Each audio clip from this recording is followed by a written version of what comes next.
Good evening, folks. Hope everybody's having a great start to their weekend. Out here at Amber Lake again, going to do a little bit of carp fishing. I'm going to start with for about 15 minutes here off the docks, and I'm going to relog to activate happy hour and take the opportunity to grab a few groceries to make some cornmeal porridge, since it seems to be working pretty well out here. But without further ado, let's go ahead and get a few lines in the water and hope for some carpzilla. And once people start trickling into the stream, I do want to discuss some ideas for a float competition in the near future. Figure out what we want to do as far as where, what type of competition, ideas for the reward, all that good stuff.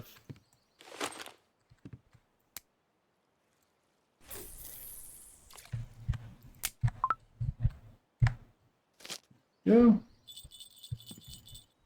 Few different bait setups here. I'm trying a lemon citrus pop-up on the telescopic here because I did notice in the weekly telescopic records here for the US region, it seemed like the lemon citrus is pretty popular. That and plus the cornmeal porridge I'm seeing on a lot of records here, so I figured I'd give it a try, see how things go.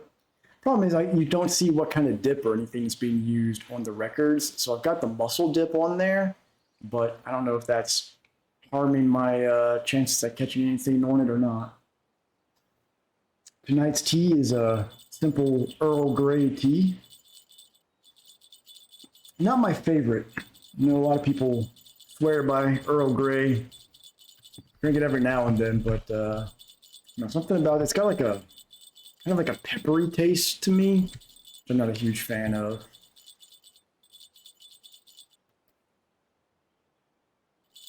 Something ring on this. Also, what I want to check when we relog, I want to go ahead and get some better line for this reel so that it's a little bit closer to the test capacity, so I can bring that friction break up a bit. Generally, I drink it just plain. There's some teas I'll put like a little bit of, really usually it's if I've got like a sore throat or something, I'll put a little bit of honey in it. But otherwise, I like to drink the tea straight.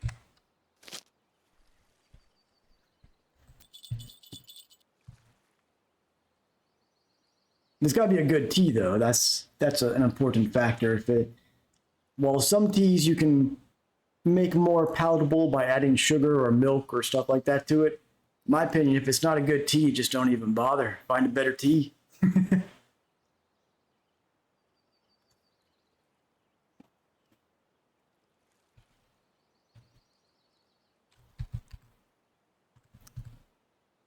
Out there at the sea again, so you kind of blue whiting just now.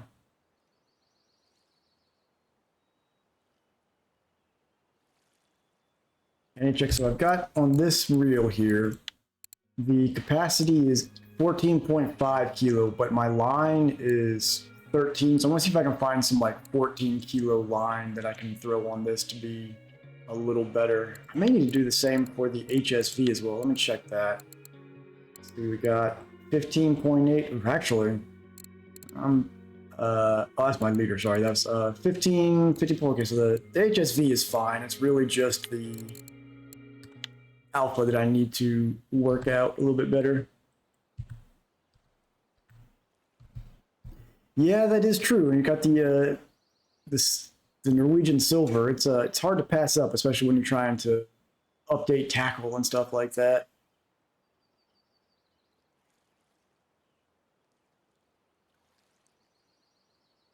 And I'm trying to doing the math because I want to get some groceries for making some bait and whatnot. It'd be a lot cheaper to do it at Oldberg than here, because I think here it's like 3% above our MSRP for groceries, whereas Oldberg gets 20% off.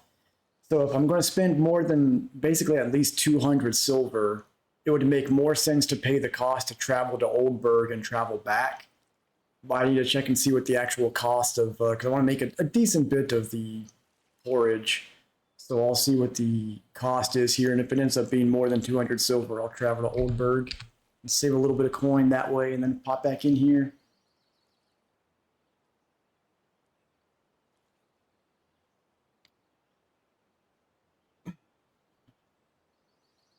The bite rate at the docks here does seem to have dried up just a tad bit, but still not too bad. When I was out here earlier, I was fishing for about 30 minutes and made around 50 silver.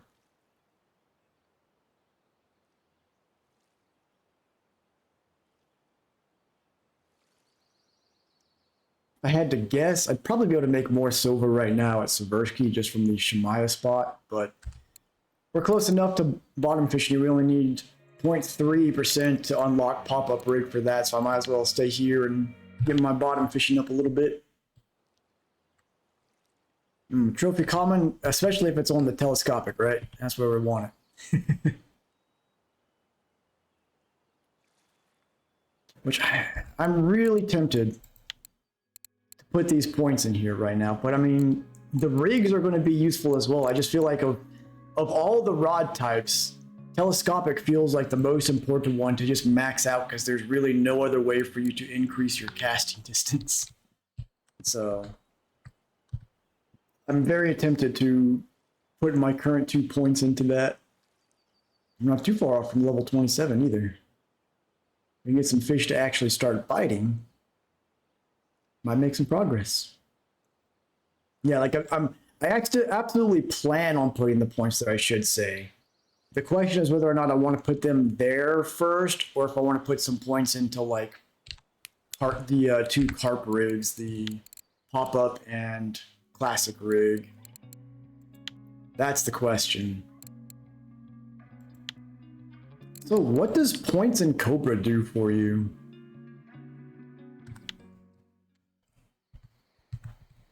Seems like an odd one to be able to invest points into. Yeah, it's like a catch-22 though, because if I put points into the pop-up rig, then I'm more likely to catch a trophy carp. But I feel like if I'm more likely to catch a trophy carp, I may want the extra points in fish control even more.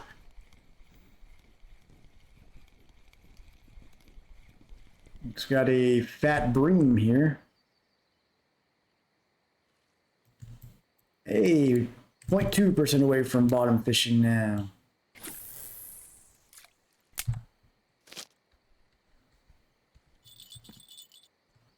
Yeah, it's a difficult choice. What I may do is I'm almost to the next level because I also want to put points in carp hair rig as well for when they're going after sinking boilies instead of pop-up. So maybe what I need to do is just invest 1 into each for the next few levels. I don't know. Because I don't think there's anything else in bait harvesting I really need to put points into for a while. Well, I take that back. Eventually I am going to want to put a lot of points into these, but it's probably going to be a while before I get to those. And honestly, what I'll probably do when I get there, I may just take back all the points I've put in spin fishing, because I don't know, trolling is super effective, but I just don't think it's particularly enjoyable or fun, I should say. Yeah, once you hit 30, it's much more lenient on the skill points for sure. Does this have something on it? Nope, just kind of looked like it was drifting for a bit there. I also want to look into getting one of the glow-in-the-dark floats for this rod, so that way I'm hoping that it'll allow me to see ripples around it a little bit to be more cued in to when there's a nibble. I don't know if it will or not. Don't know how much illumination they give off.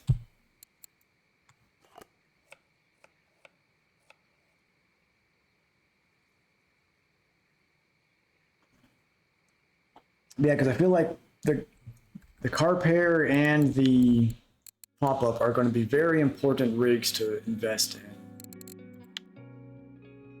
The biggest thing holding me back from just going ahead and doing this is I'm still not 100% sure how much of an effect the control of fish has for telescopic.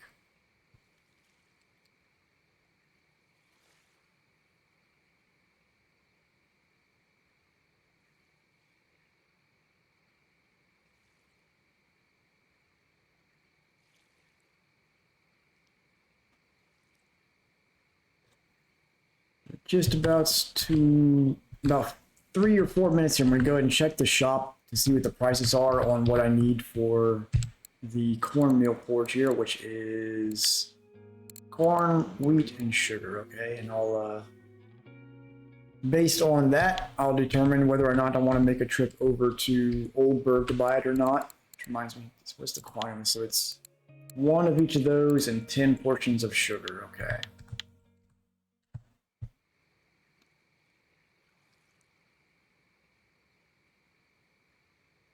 Yeah, no, especially with the distance, being able to get this further out will be a huge boon. Um, Control's going to be a weird one because, like, for control on a reel, you really notice because you're fighting the fish a lot longer and they're swimming back and forth and going over the place. So having that control is going to help lock them in a little bit better. With telescopic, it's kind of mostly just pull up on the rod or walk back and forth if it's a really heavy fish. But so I'm not sure. My hope is that with the telescopic control, it kind of helps reduce the load impact they're putting on the line, but I have no clue.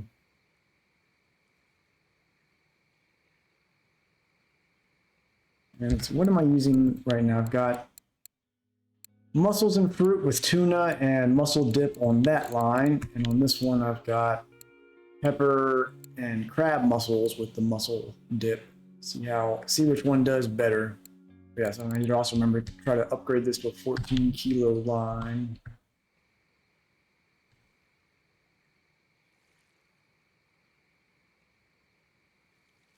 All right, so since it's just about time to have to relog anyways to activate happy hour, let me go take a look at those store prices to see if I want to travel to Oldburg to get the groceries or just go ahead and buy it here. If it's going to cost me like more than 200 silver to make the quantity I want, then it's going to be better to go to Oldburg. But the music playing right now.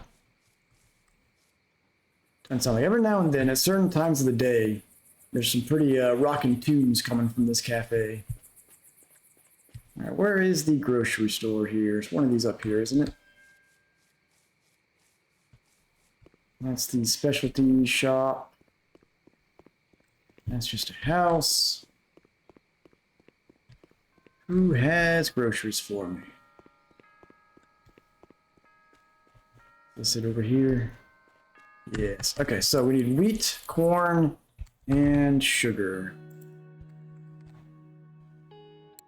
So corn flour for 10 portions, 45 silver.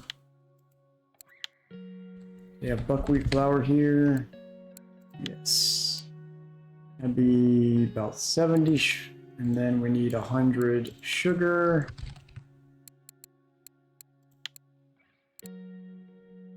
It's going to be about 100 silver, so it'll be cheaper to just do it here than travel to Oldburg and back. So let's go ahead and grab those.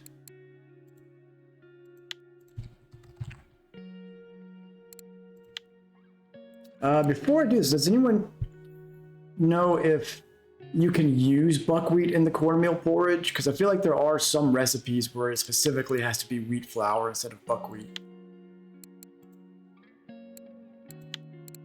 I guess, well, I mean, the wheat flour is cheaper anyways. I'll just go ahead and get the wheat flour. I don't think it makes a difference on the quality, really. And, what am I missing? Did we get the corn flour already? Nope. Okay, here we go. All right, see if there's anything on the line. If not, I'll go ahead and relog to start happy hour and get the lines back in the water. Any tunes yet? I need to figure out what the trigger is for making this cafe start playing the music.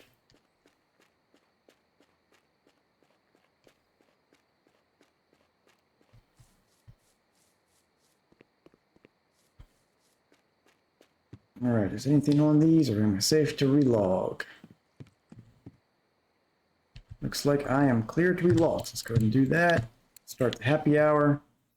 And since I'm doing the crafting during the happy hour, maybe I'll get a couple gains in bait harvesting while I do that. which would be nice because that's certainly a skill that I want to get much higher.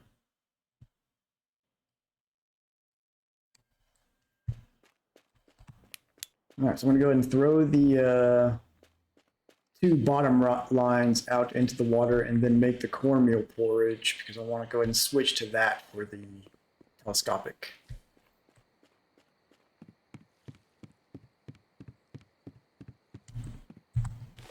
So you're going to continue in your wheel series out there at the Norwegian Sea Canadian?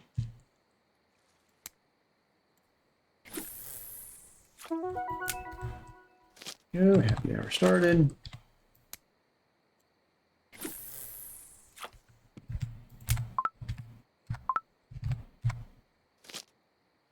All right, let's make that cornmeal porridge. Make 10 batches of it. Hey, there's a game. Yeah, it's be a fun little series to go through.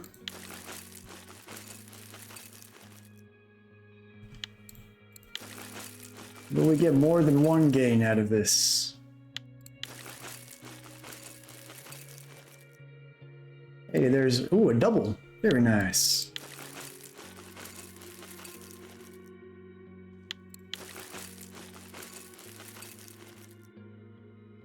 And this should be plenty of cornmeal porridge to last a long time.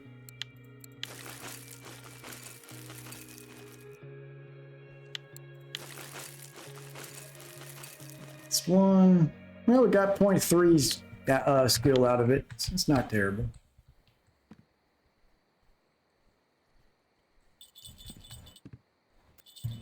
All right, go ahead and switch this over to bottom float or fixed float rig again.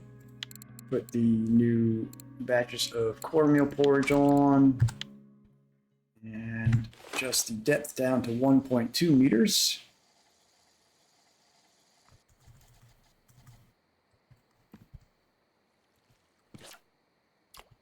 And get some ground bait out there as well.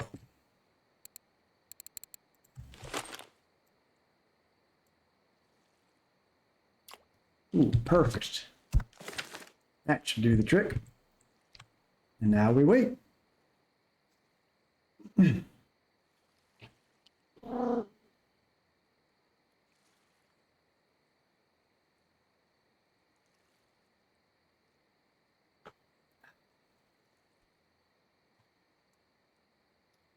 So that Hawaiian wildfire we were talking about last night today, and it was bad. Apparently it destroyed an entire city over there. And the death toll last night was up to like almost 60 people. It's rough.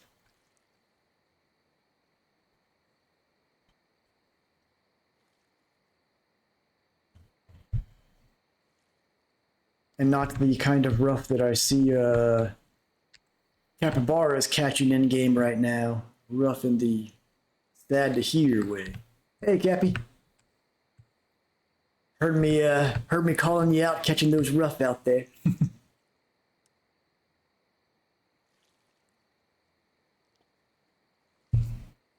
You fishing out at Winding Rivulet right now?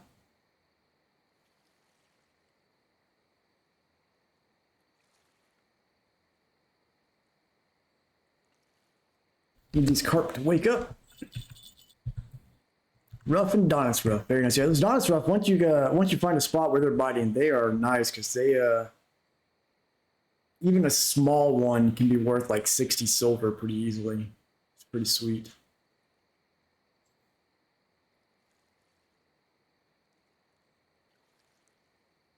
Volkov whitefish. You know, that's a place I haven't tried the telescopic yet. Is Volkov. I need to try that at some point. I imagine you can get some interesting things from the islands there. Ooh, white bream's always good as well. Not as good as the white eye bream. Those ones tend to be pretty lucrative. Also the superior end-game model for bream, in my opinion. I haven't seen the eastern bream or I guess there used to be silver bream somewhere in game at one point, but it's not anymore. But between regular bream, white bream, and white eye bream. I think the white eye bream definitely have the superior model.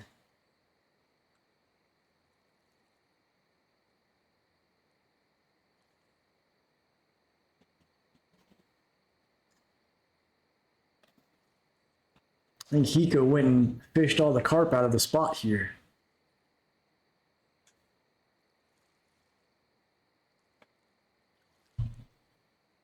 Fortunately, with this lake, like, for telescopic, there's not a lot of spots you can go to because a lot of the fish require the line to be so far out.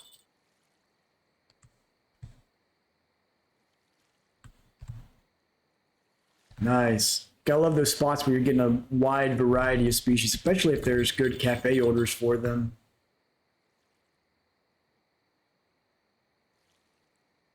Guess whatever fish ran with that for a second there decided he didn't want it.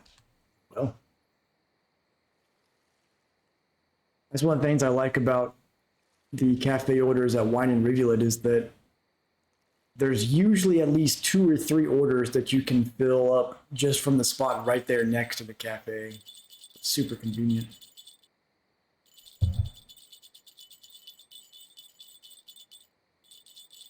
Seems like the all mussels option is getting a better bite rate so far.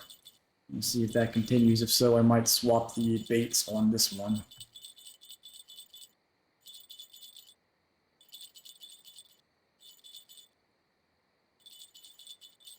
This carp's avoiding the hook as much as it can, apparently.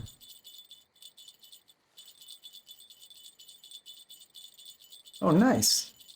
Always need to find an active spot by accident, just roaming around.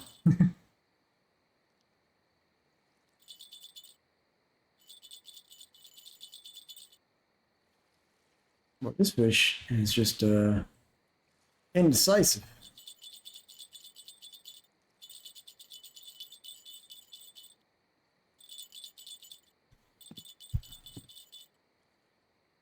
Come on. Still no bites on the new cornmeal porch. Hopefully we'll see that change.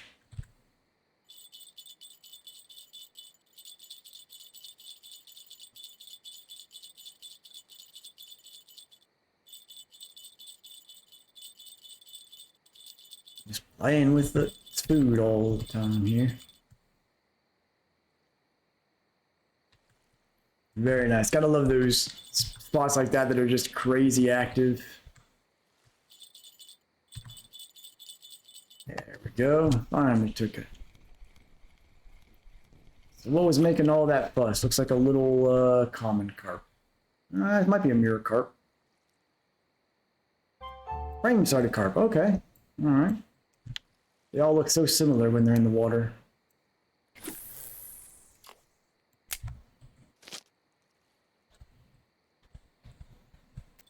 Now, can we pull off getting our last 2 points of, or 0.2 points, I should say, of bottom fishing to unlock the pop-up rigs for that during this happy hour?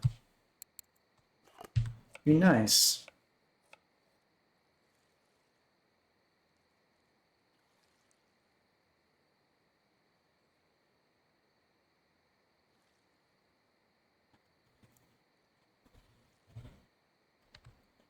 Ooh, that Earl Grey peppering is still not my favorite at all. See, as far as the float competition that we discussed a little bit last night, 2T's recommended doing one. I'll go for that crucian competition. Good luck on that. Hope you win. Somebody has some input on ideas for the float competition. I'm thinking probably I kind of want to go with Seversky, but it's either Seversky or Winding. Is there a way? I haven't ever created a competition on there. Is there a way to set it specifically to float only, or I don't know what all parameters you can adjust for it. Look into that. But I figure probably best to do getting a lot in net here. Ooh, a tench. Okay.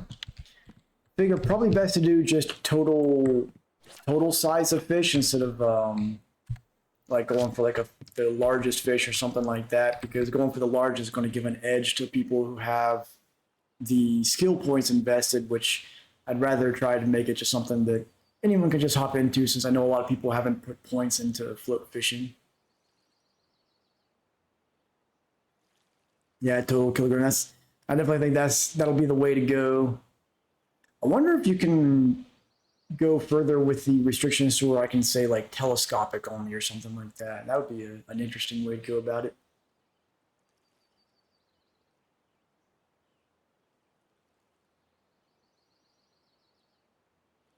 70 kilo of bream in a day. That's a lot of bream. What is my record for daily size? That's statistics. Where is this? Under daily records. Okay, so my biggest is 109 fish for one day. Total record is 84 kilo weight for one day. That guy got nearly that in just bream. That's pretty crazy. Although I guess once you start going after like sturgeon and stuff like that, that total weight per day is pretty easy to get up there. Or, you catch one of those 400 kilo swordfish. There you go.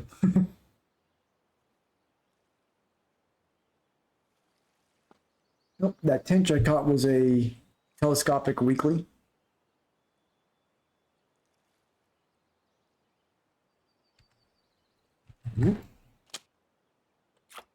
What we have looks like a roach. All right, cornmeal porridge, you're supposed to be catching carp. What are you doing to me? What are you doing to me? Catching everything but carp.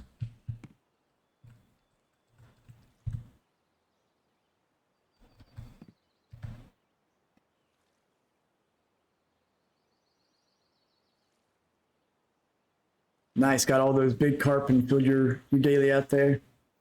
I think my 109 fish per one day came from quarry.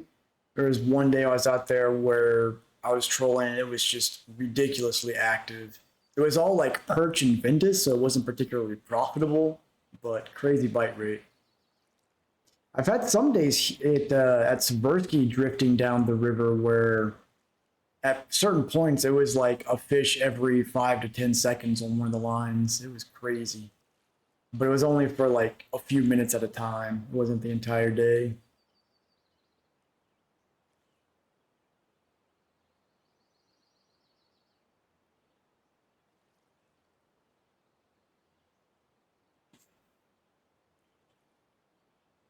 Well, one day these carp will bite, assumably. I do feel like I noticed this last week as well on Seversky. It seems like Thursday is when fish behaviors change to where they'll move to different spots and change the bait that they're biting on. I'm seeing a trend in that where I'll have a spot that's really active the entire week, but then some point on Thursday evenings, it'll dry out. So I suspect that is when they're coded to sort of rotate around. Could just be coincidental observation, but it's definitely a pattern I have recognized.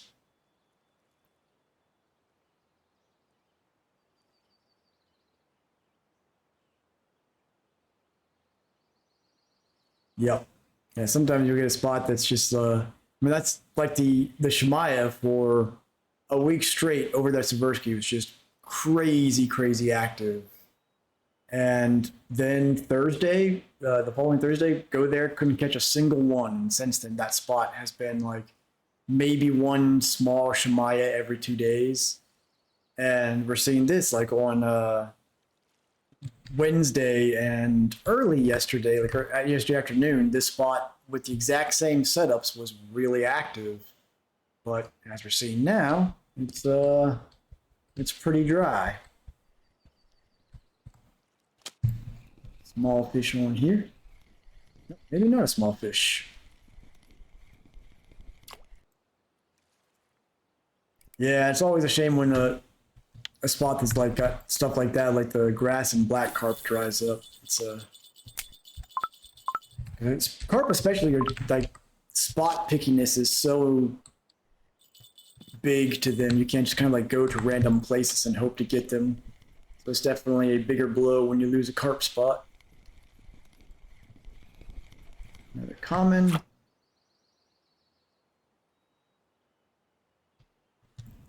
Getting all small ones though. You need those like 6 kilo plus guys. Make back the cost of the money I spent on the cornmeal porridge ingredients.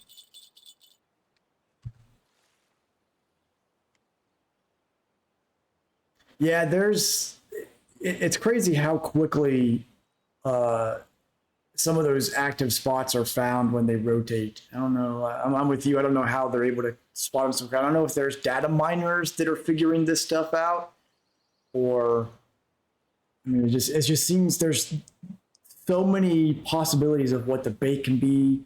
At least like spot wise, over the years, the main like active spots that they could be have been more or less narrowed down. You can find that on like the RF4 hotspots website. But yeah, that's it. With all the different bait options and tackle options, like it's a lot of trial and error to go to each of those spots and be there long enough to try all the different and try each bait long enough to find out. I don't know how they do it.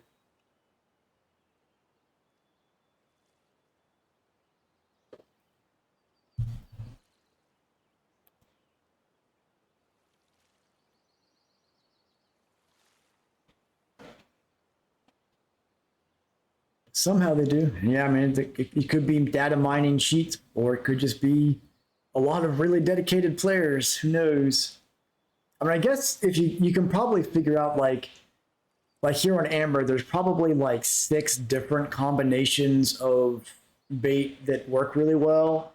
So 6 different people or one person with 6 different accounts, I guess, can probably just go to each of the spots with each one assigned a specific bait combination and see which one is active. Yeah, I wouldn't be surprised. I could definitely see people paying to get that information. Good on them if that's their if they're making money on it and they're doing it legitimately. Power to.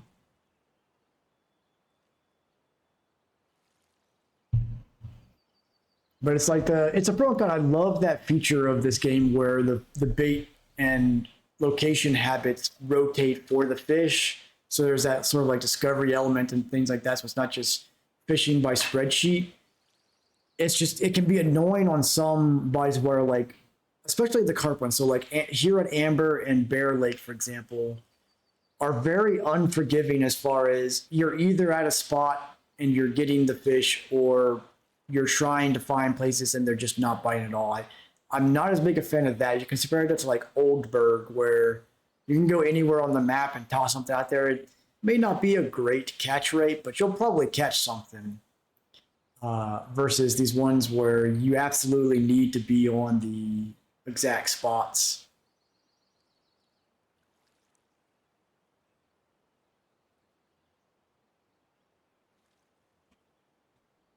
So someone got an ultralight grass carp. So they grass carp are you're going to have to be using a telescopic to do ultralight. That's a risky business right there.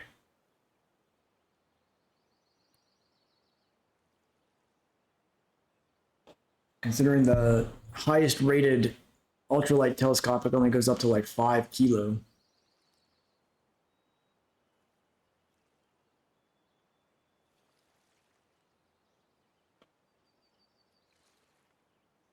Yeah, I think this spot may have dried up.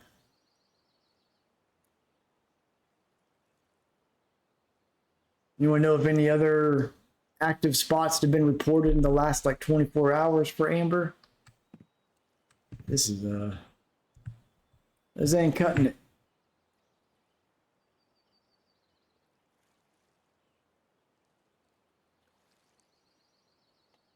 Try throwing some other ground bait out there, see if that helps at all.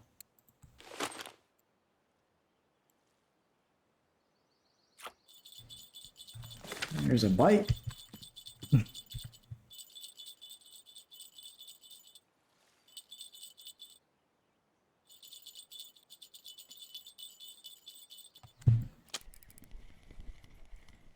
Yeah, we got something, some kind of carp on here, no doubt. Oh, fish got away. Oh. Ooh, someone caught a, oh, it's a regular Shemaya that someone just caught, not a black sea.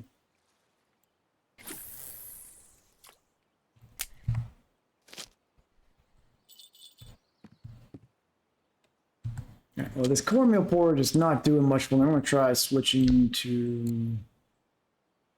let's try the pea porridge again. See if I did anything with that.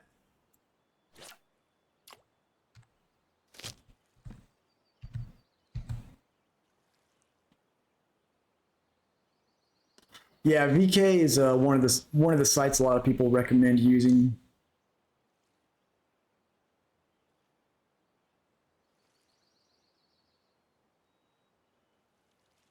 Yeah, there's that one. Kilted Jock has a lot of good spreadsheets. The RF4 hotspots is, I don't think, very reliable as far as which spot is active at that time. I don't know how often it's updated, and most of the time I haven't had great luck, but it is a really good one to just find out where the potential spots are. And there's a 5.5 kilo mirror carp.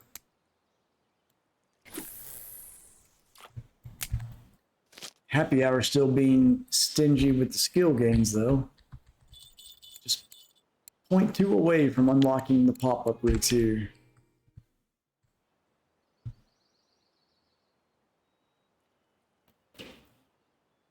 Yeah, there's just so many possibilities that it's definitely a task to keep all that updated.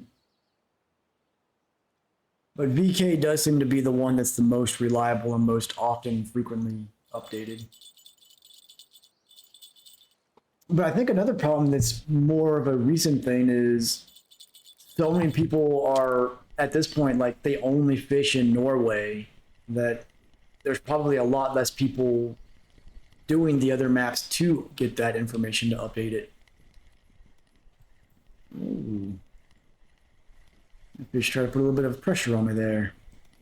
Like a big common, I think. Oh yeah, 7.5 kilo. Hey, there's a bottom fishing gain. One more skill gain is all we need, and we'll have pop-ups unlocked.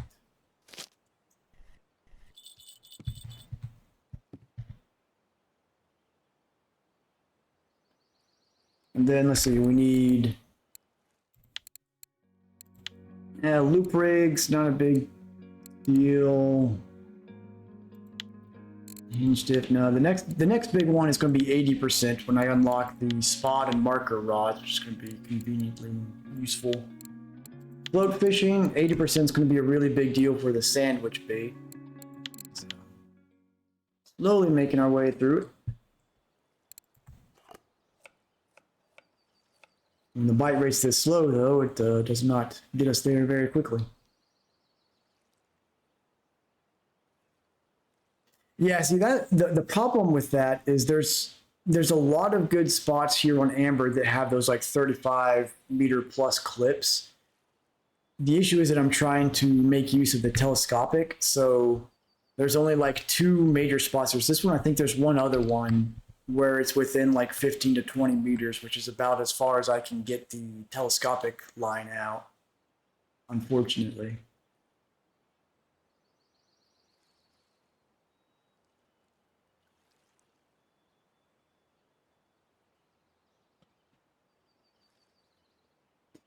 Well, I'd have to, at that point, I'd be using like a max rod or something, but I'm trying to go specifically with telescopic. I don't really have any, not as interested in getting the regular float rods for that stuff. I figure I can use bottom rods for that kind of scenario. Try to make the most of this float.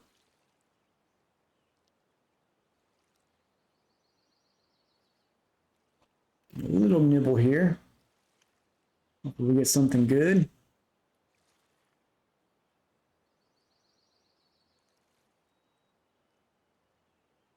Come on, take it. Take it.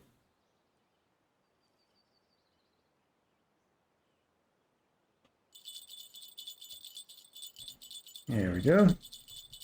We've got a little tiny common carp. Yeah.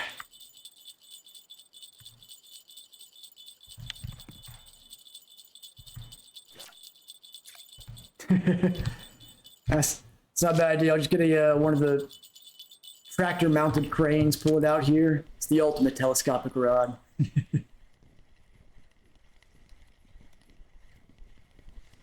Ooh, we got a little bit of a fat boy here. It's like a frame-sided or linear, maybe a ghost. What is it, albino?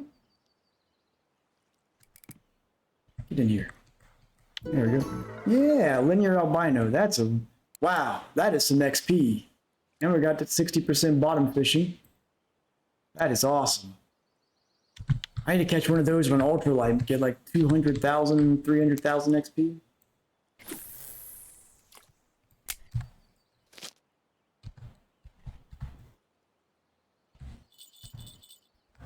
So now we've got the pop-up rig unlocked. I guess I can go ahead and get one of the rods set up with. I need to make the decision here soon about resetting and getting my points back from spin fishing to put between bottom and float. I don't know. I have to give that some deep consideration at some point.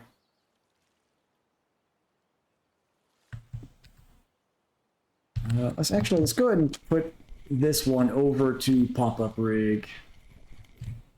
That's got us pretty close to level 27 as well. About what, 80,000 XP away? Just under. Very nice. All right, let's put pop-up rig on here. Wherever it's at. Here we go. And we'll change it to double pop-up boilie with tuna and octopus, I guess. Let's give it a try.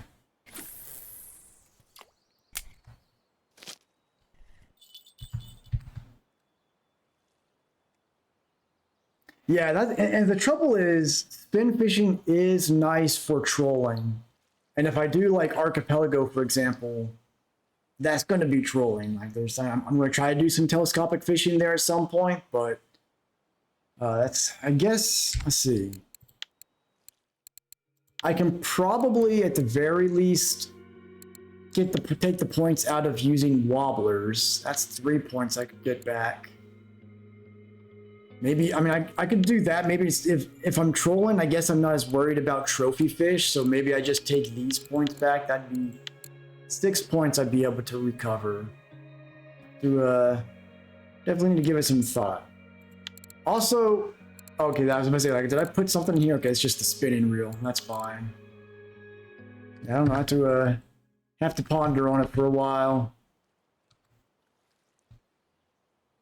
It's a difficult decision to make just because trolling is so profitable compared to float and bottom fishing, but I don't know. Right, that's the other issue. If I do it, I've still got my one full reset, so I don't know. Like, I'll probably just wait till around level 30 or so. Make a decision then. Ooh, someone got a 9-kilo red king crab. That would be a juicy meal right there. Oh, my linear albino there was a weekly.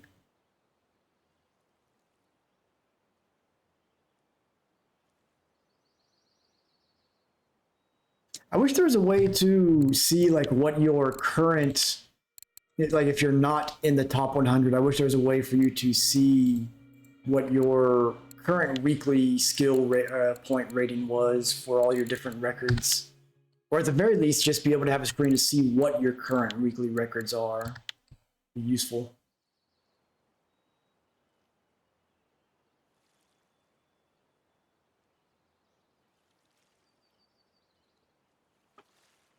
Need one more of those linear albino carp so I can get my level up to unlock the archipelago, right? What the next level is? Yep. And then soon, Atuba. I'm really looking forward to this one because allegedly all three types of fishing are good at act two.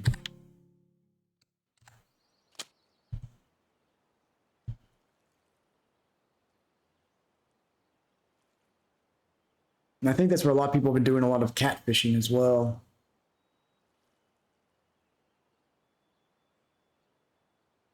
All right, what are we going to get on this one? Is it going to be another common carp or are we going to get something nicer?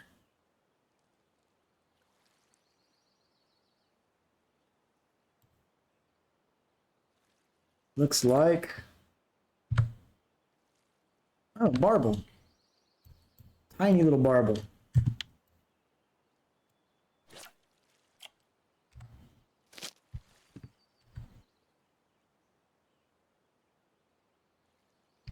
Oh, they got bigger sitchels there at Act 2, but very nice. I love me some sitchel fishing. Don't worry. We'll find a way to get one of those 114 kilo sturgeon on a telescopic. We'll make it happen. The telescopic may be like a tree that I'm holding onto with a tractor with rope tied to it, but you know, it counts, right?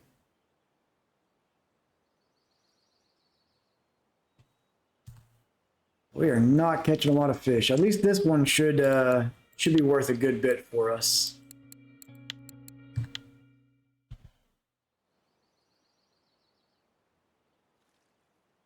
I'm still undecided on whether I want to save up right now for a second falcon rod for an additional float fishing carp rod, or if I want to go ahead and just go for two upgraded ultralight telescopics.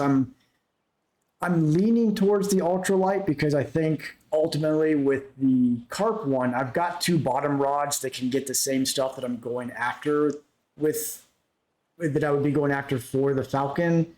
Whereas the ultralights, I don't have any other ultralights, obviously, that can go after those. So I feel like I'd get more value out of getting those, but we'll see.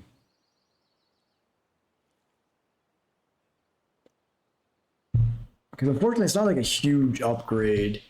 It's going from basically like 2.2 kilo capacity to 3.4, but that extra 1.3 kilo does really protect me from a lot of the stuff that's been snapping my line on the ultralights. But it's fun, Cappy. I was skeptical about it at first. It was I've actually got the stream where I first started doing it a couple weeks ago. At first I tried just okay, I'll try just doing one telescopic and then two bottom rods like I'm doing here. And it's like, okay, well, the bottoms aren't catching so much, so let me try two float rods, see if I can do it. I kind of just work my way to three. And it's a lot of fun because you'll miss a lot of fish, but it's really engaging because you have that narrow window to set the hook on each line that you end up it just takes your full attention. I find it to be a lot of fun. At least when the spot is active, like if it was three telescopics on here, it'd be kind of no different than three bottom rods. But somewhere like Seversky, where even the spot that I've been using where the Shemaya are not there right now, there's still plenty of chub and sitchel. So you're on your toes pretty much the entire day. Just pretty fun.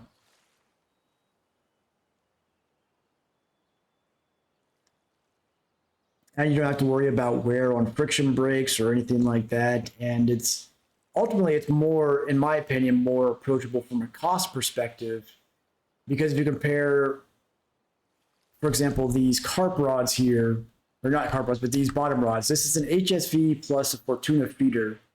So not counting line and all that, just the rod and the reel there is probably like, I don't know, 3,300-ish silver. And this rod can't even handle as much as this telescopic that was only like 100 silver more.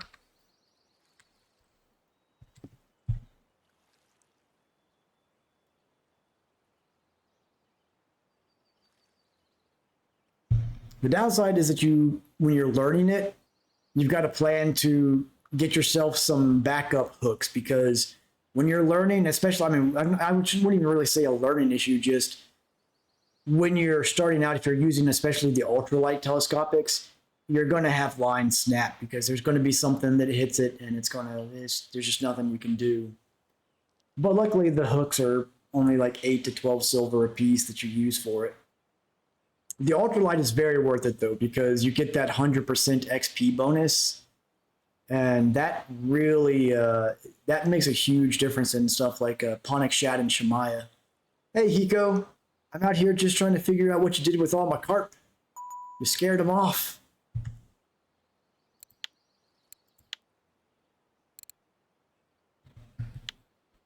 Been so, but I did catch. I don't know if you saw it in the chat earlier.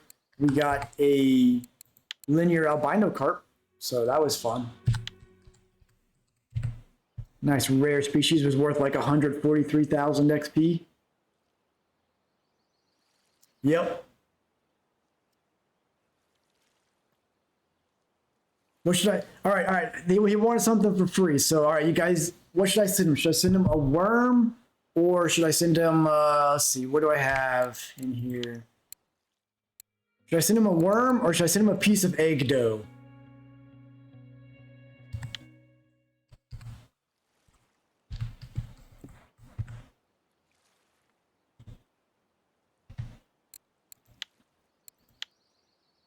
A rusty hook. Let's see. Send message. That's what it goes through here. What do we got? Where's my rusty hooks at? Got it.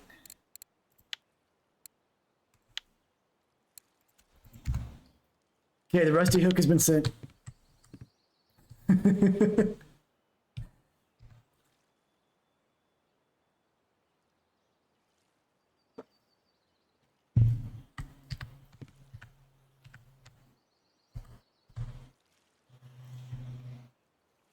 See if someone was, wanting some legitimate things last for something I could provide, I'm happy to help.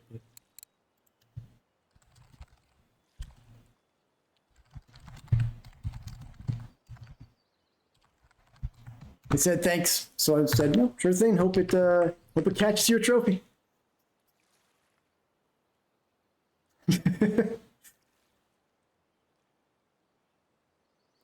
Oh yeah, I gotta get to that age where you gotta start relaxing those muscles, and when you're going getting physical, that's for sure. So I felt when I need to get back into it at some point, but there was a point about 10 years ago where I was really getting into bowling because there was an alley near my house that was running like a special where from like 8 p.m. to midnight on one of the weekdays, it was all you could bowl for like $10. So I got I got my own shoes, my own balls and stuff like that. And I'd go and bowl that whole 4 hours. And that first couple weeks, I learned real quick that I'm at that age where I needed to stretch before and after bowling because I was so sore afterwards.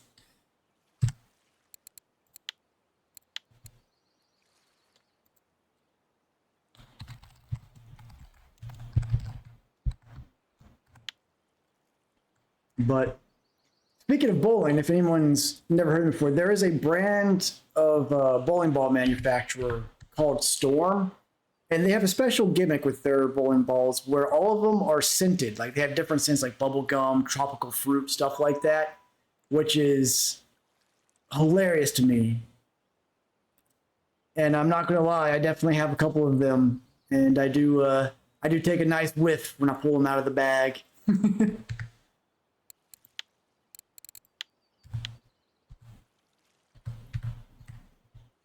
But yeah, that was those first couple of weeks when I started getting into bowling, man, it was brutal. Same with like golf is another one. If you don't do proper stretching before or after golf, your shoulders and your like your elbows, the muscles around your elbows are just torn up.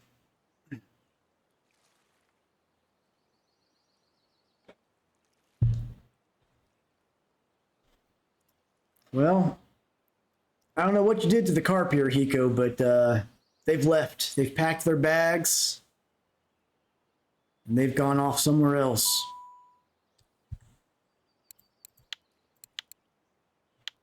Does anybody know any active spots at Oldburg? Got someone asking in game. I don't know any that are particularly active.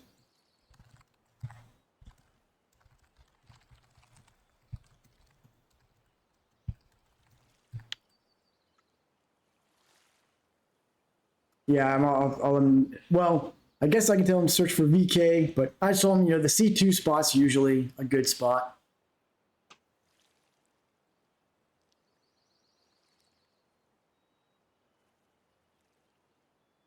You're supposed to go for the green, not windows. Come on, that's always the funniest thing to me around here. We've got a couple neighborhoods on golf courses, and the houses they're right up against the course on the fairways and everything are like more window than wall, which just seems like an insurance nightmare to me. Like, okay, if you're going to be right up on the fairway, I understand you want to look out and watch people golf and get the views and everything, but you're just begging to get windows cracked, and those are like those huge windows that are thousands of dollars each. 5142. Okay, I'll send that to them.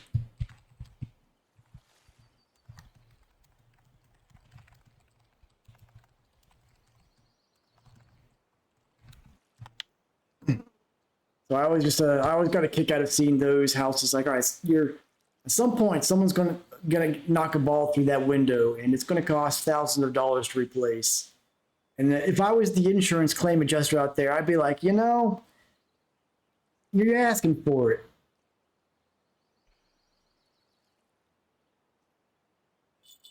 I feel like that should come with the same kind of like insurance premium penalties that you get for having your house in a floodplain.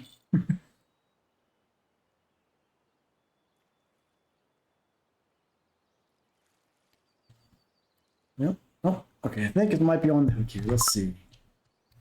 A lot of stupid. How did I get back this far? What's going on here? Nope, I guess it wasn't on. Sure seemed like it was. Oh well.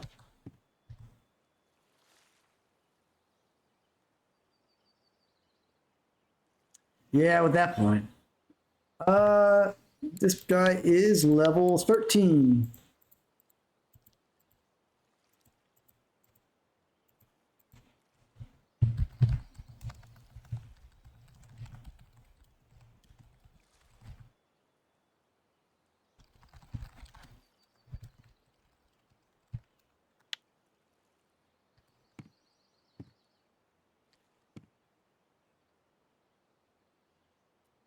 No nibbles. Yeah, this spot is dried up. I'm putting all the blame on Hiko's shoulders. Because we saw him catching all those carp last night in chat. I think he fished up the pond. Jerk. We've got ad break coming up in about 25 seconds here. I'll continue watching these rods through that, and should be seeing the end of happy hour not too long after that. We can start working towards winding things down. Was hoping to hit level 27 on this happy hour after getting that linear albino, but with this bite rate, I don't think that's going to happen.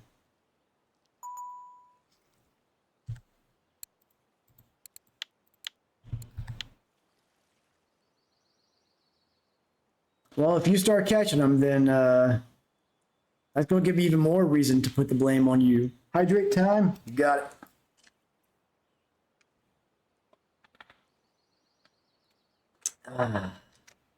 Oh, nope, I can get it. The hydrate caused me to miss one. Hey, that's the fun in the hydrate option. I remember there was one time I was out trolling Quarry, and everybody had saved up their points and were just they were throwing me at the hydrate and posture checks left and right, so I was missing all the fish. Dirty tactics.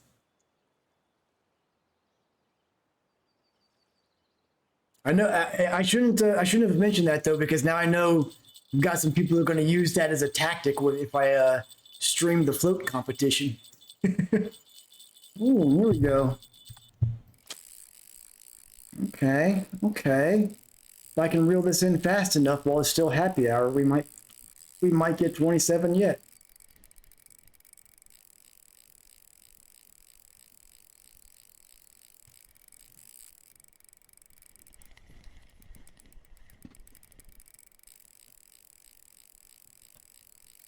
What do we got? What do we got?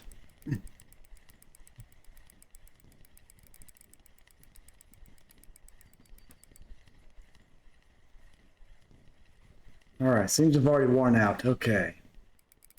Oh, second wind. Spoke too soon.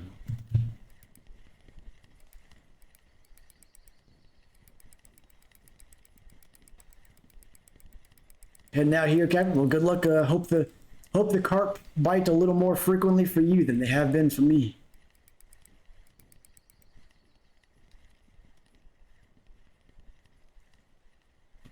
Here we go. Bring this to the top of the water.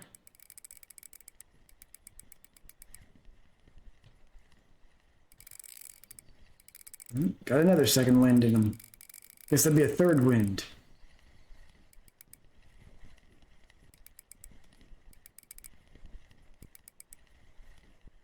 Well, it's not a common. One of the red ones. It's got some markings on it. I don't think I've seen those markings before. Do we have another special fish here? Something's got the float. Oh yeah, there we go. Very nice. We've hit level 27. I get this in time. Yeah, we got it.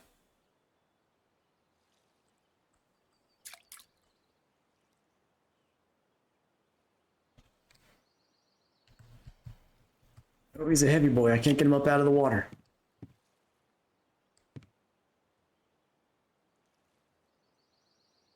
My patented tactic of look at the sky. A decent little mirror carp there. Boy, that fish wore me out though. Take a little bit of tea. Press these back out.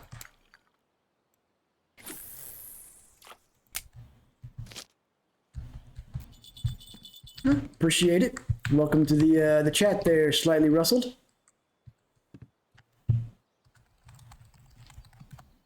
It was a good XP. Brought me right to level 27, so should get some pretty good profit between that and the linear albino I got. Looking good. All right, so I've got some points to spend.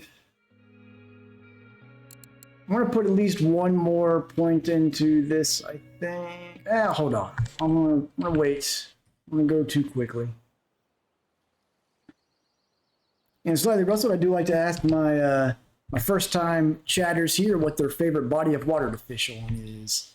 Mine currently is Seversky.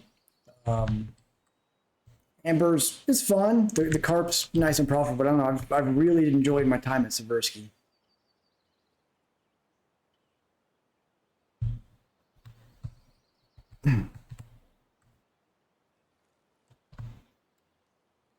I guess we've gotten a couple of rare species tonight. Bream ground bait. Do I have any bream ground bait? I've got a few. I can send some over. Help a fella out.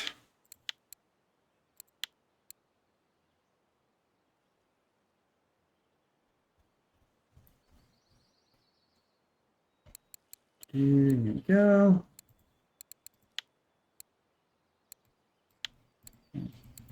Get this to, nope. Boy, there we go. Try an amber. So yeah, the buy rate I've been having here, I'm kind of the same way. It's very inconsistent. and overall fairly low. But I do know that amber is one of the. It's similar to bear, where you've really got to be on the right spot with the right bait. Otherwise, it's just not going to catch much. So, got to keep on top of where the active areas are. So, where I'm at, if you want to try it out, is 4133. It's a little docks right here by the town. And I've got, technically, these are set on 15-meter clip, but I'm just kind of casting about 40% strength to keep in line with my telescopic here. And bait-wise, I've got on the telescopic, I'm using natural pea porridge, and I'm using tuna, mussel dip for both a tuna and octopus on one setup, and baked pepper and mussel pellets, and crab mussel soluble sinking boilies on another.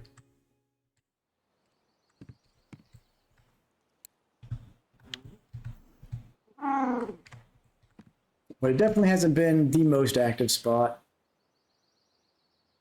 Yeah, someone mentioned a little bit ago, 83 144 has been a good spot, but I think that's one of the ones where you've got to get your line a little bit further out. So since I'm trying to get good use out of my telescopic here, can't really do that one just yet.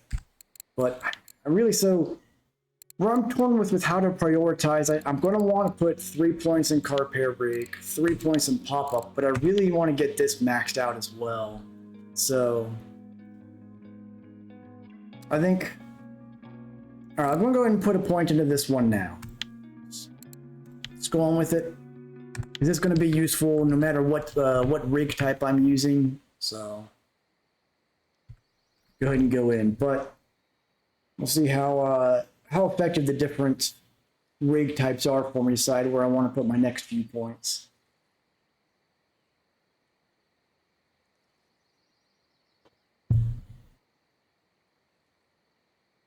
Oops, starting to rain.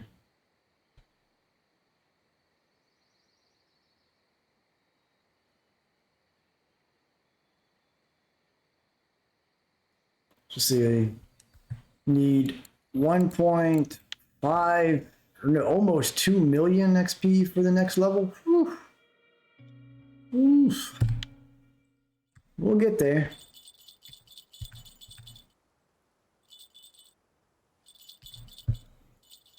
It's definitely nice when you get those rare species carp during happy hour, though. That's some fantastic XP. And that linear carp alone was like 140,000. A little tiny common carp. The rain's really coming down now. Hey, another bottom fishing game.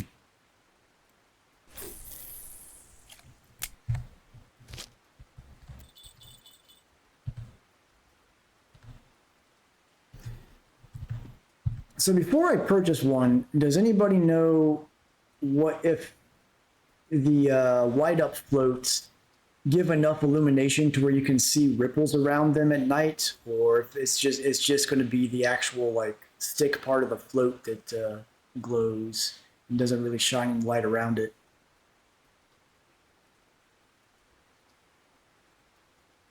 Telling you, Hiko, 5 million, you just go catch you some Shemaya on ultralight tellies, you'll get there in no time.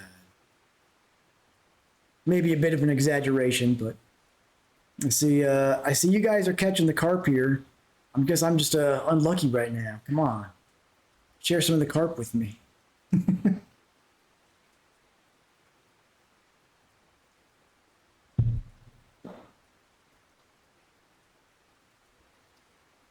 Yeah, the spot I think would make a huge difference. We're less than 20% bottom fishing away now.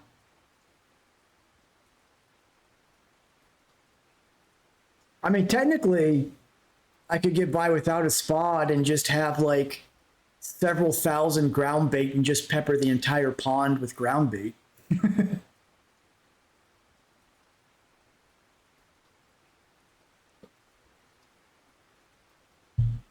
Yeah, I feel like that may be something I need to do at some point, is just dedicate a couple happy hours to like a really active breeding spot and just throw 3 bottom lines out there to try to unlock spot. But we'll see how things go.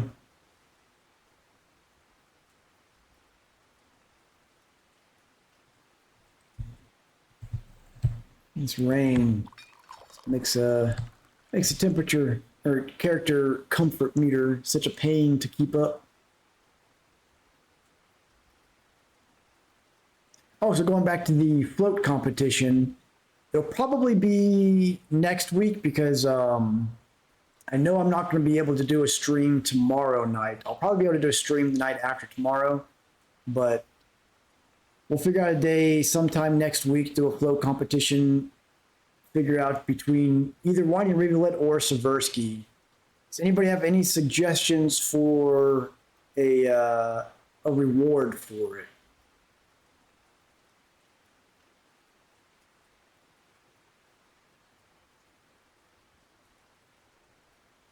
I think if there's like a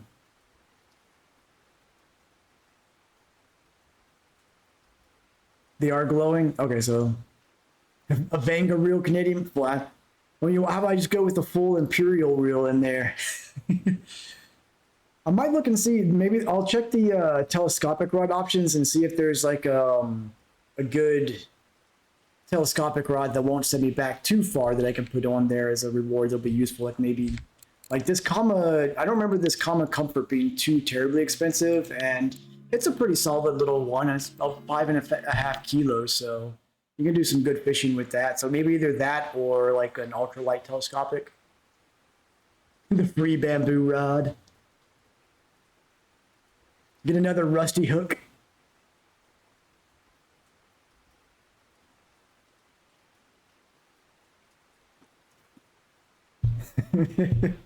the trashiest prizes we can get.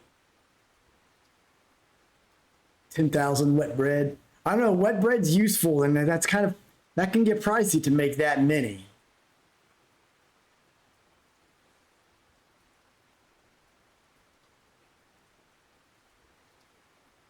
Maybe an Adriatica reel if I can manage to get some better silver in the next few days. But maybe that's what I'll do since we love our Adriatica rod here or reel on this channel. Maybe I can make the reward a nice Adriatica reel. Just 1,000 pickles. There we go. Oh, there we go. Got something running with it. Chub. Of course it's a chub. They're always the one running with the line. Take on chub.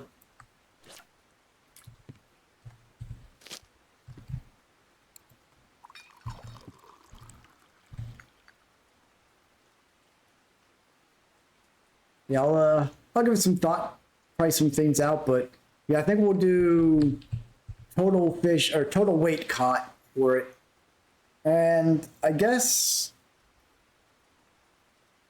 I mean, the only reason I'd consider Winding Rivulet is just because there's no level restriction for it, so more people could enter the competition. But Seversky is more fun for float for sure. Yeah, it's from seeing the bite rate difference that you and I get at this spot. I can tell that spod is a huge factor. I do wish that the marker rods were available at like a much lower level. It seems I don't need to swallow some water. Tea went down the wrong pipe. Yeah, it just seems silly to me that the marker rods, which are kind of your only way in game to truly gauge the depth of a location and know what kind of ground setting it is, I hate that that's locked behind 80% bottom fishing. Like that's something you should have access to very early on.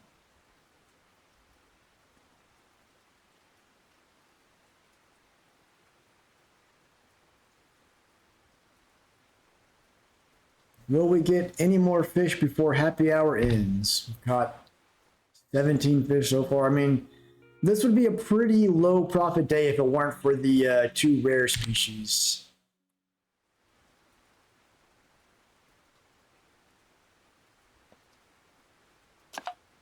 There goes the happy hour. Yeah, 7 minutes. You got 14 markers, and me, I'm like one fish in 14 minutes. But now that the happy hour is over, I think we can go ahead and start heading to do the fish turn in, see what we got for this hour.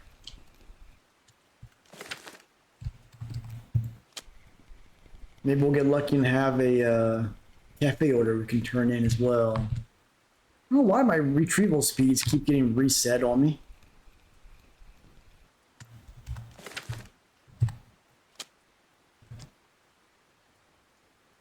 All right, let's go check the cafe real quick.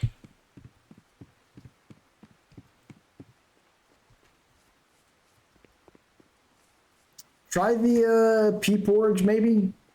I was getting a lot of bream and grass carp on pea porridge here.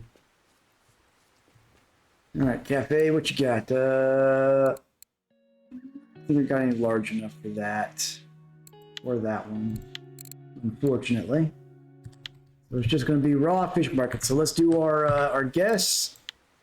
Not counting our little majestic black carp here. We've got 17 fish. 2 of them are rare species. I'm going to say 177 silver. That's my guess.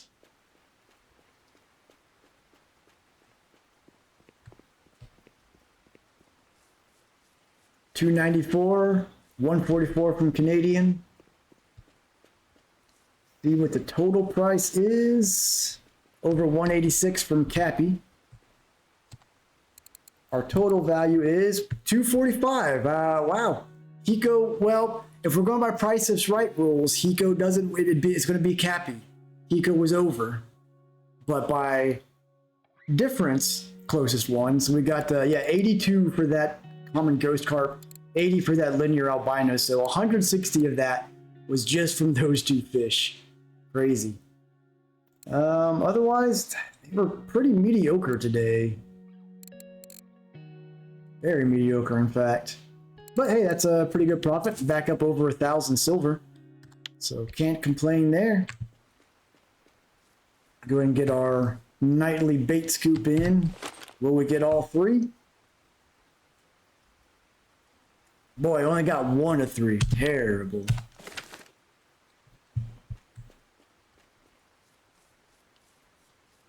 Yeah, those the linear albino and the ghost man, they don't even have to be particularly huge, just because they're rare species. They add up the cost fast. So pretty profitable day. That was almost 300 silver in an hour. Can't complain at all there. Got hit level 27, got to 60% bottom fishing. Overall, a pretty good day, I would say. We'll go ahead and start wrapping things up here. Hope everybody has a great weekend.